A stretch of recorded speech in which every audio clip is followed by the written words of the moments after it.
Szeretettel köszöntelek! Érzésfestéssel kapcsolatban hoztam néhány kérdést neked. Ha lecsukod a szemed, és arra gondolsz, hogy milyen formák, színek jelennének meg a lelki szemeid előtt, amikor boldog vagy, keresd csak ezt meg.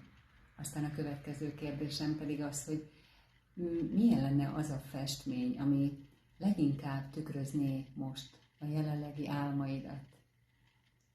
És vajon hogyan festenéd meg azokat az érzelmeket, amik most így benned vannak?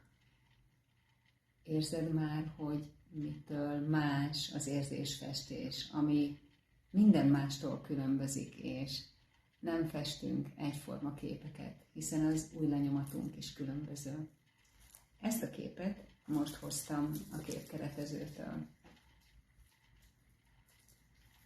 Legyen szép napod! Szia!